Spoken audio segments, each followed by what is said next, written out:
أيها الذين آمنوا أوفوا بالعقود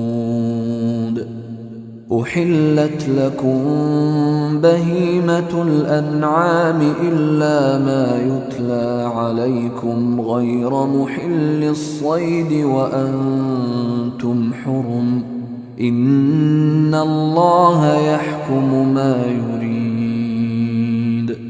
یا ایھا الذین آمنو، اے اہل ایمان، اے وہ تمام لوگوں جو ایمان لائے ہو۔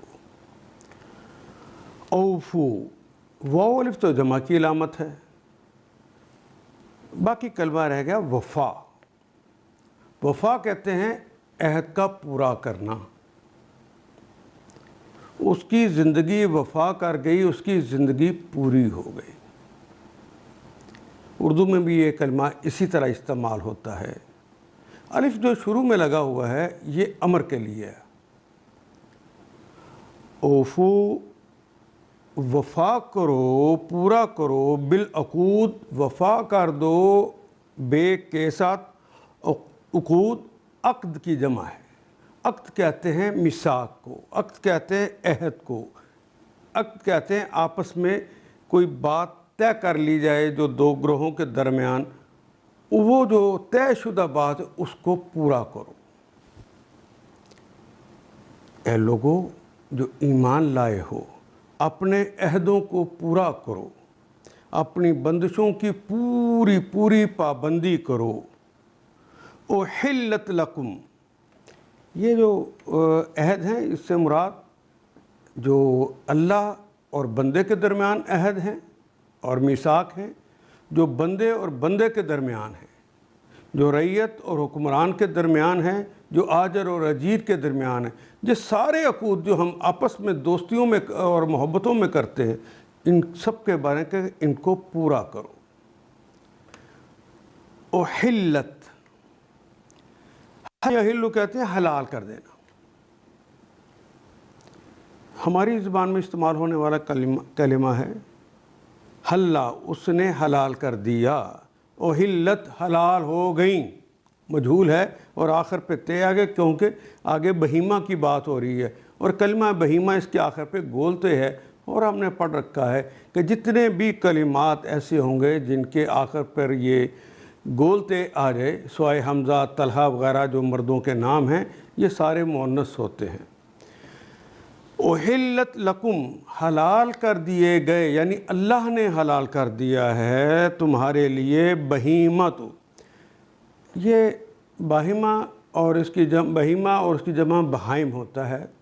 بہیمہ کہتے ہیں جو کہ بول کے اپنی بات کو نہ سمجھا سکے، اسے بہیمہ کہتے ہیں۔ لغتاً تو اس کے یہی معنی ہوتے ہیں۔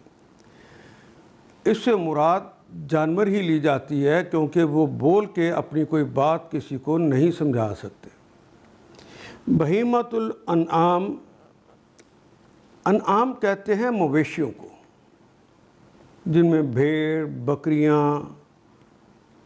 اونٹ، گائے، بیل، اس نوعیت کی جو چیزیں جو پالی جاتی ہیں ان سب کو انعام کہتے ہیں۔ اور جس سوسائٹی میں جو اس طرح چیزیں انہی کاموں کے لیے پالی جاتی ہیں انہیں انعام ہی کہیں گے،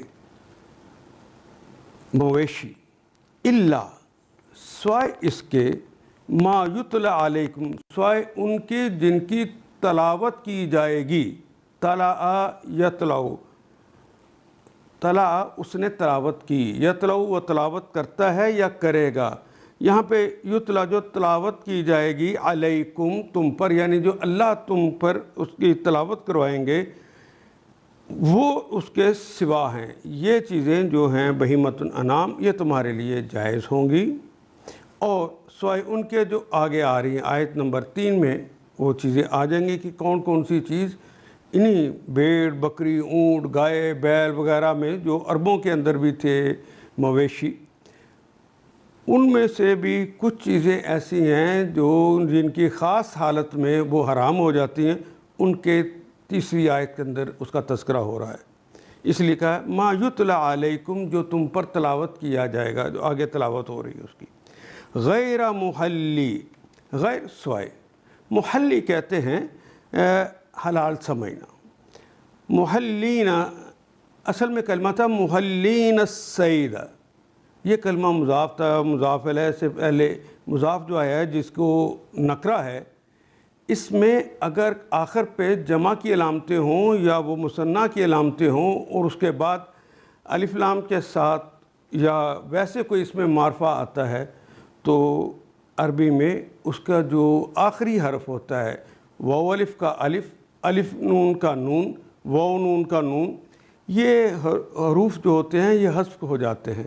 اصل میں کلمہ غیر محلین, اپنے آپ کو حلال کیے بغیر, الصید شکار نہ کرنا. یہ شکار جو ہے یہ نہیں کر سکتے جب آپ نے اپنے آپ کو حلال شکار کو حلال سمجھ کے نہیں کر سکتے. وہ انتم حرم, وہ کے معنی اور, انتم انتا تو ایک مذکر اور انتی تو ایک مؤنث, انتما تم دو مذکر یا دو مؤنث, انتم تم سب مذکر اور انتنا تم سب مؤنث.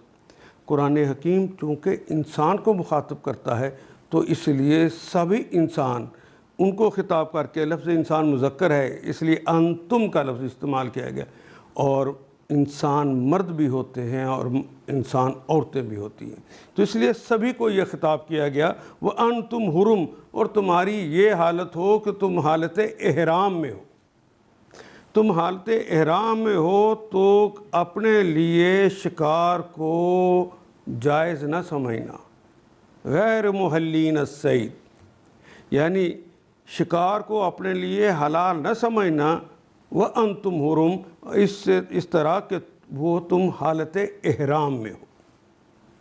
یا ایھا الذین آمنوا اوفوا بالعقود احلت لکم بہیمۃ الانعام الا ما یتلی علیکم غیر محلی الصید وانتم حرم. اے لوگو جو ایمان لائے ہو, بندشوں کی پابندی کرو. تمہارے لیے مویشی قسم کے سب جانور حلال کیے گئے ہیں سوائے ان کے جو آگے چل کر تم کو بتائے جائیں گے, لیکن احرام کی حالت میں شکار کو اپنے لیے حلال نہ کر لو.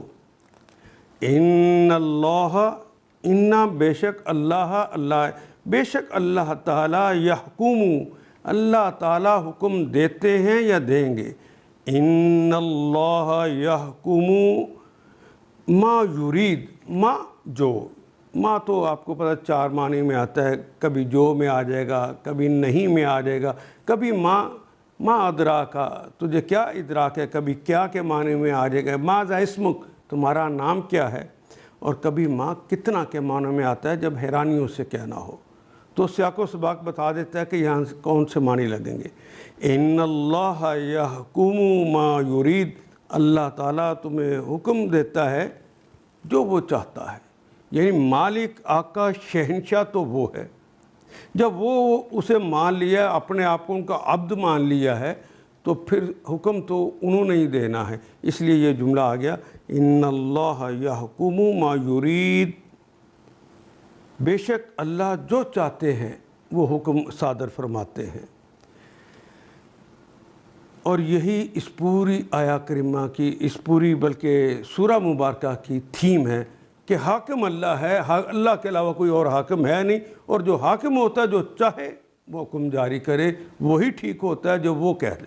ان آیات کو ایک دفعہ پھر تلاوت خود کیجیے, عربی و مبین پڑھتے ہوئے دیکھیے کیا بات پوری اندر اتر رہی ہے, کیا یہ اردو کے سانچے میں ڈھلتی گئی ہیں عبارتیں. اگر بات سمجھ آنی شروع ہو گئی تو الحمدللہ یہی ہمارا ہدف ہے, اور یہ ہدف پورا ہو گیا. اللہ میرا اور آپ کا حامی و ناصر. الف لام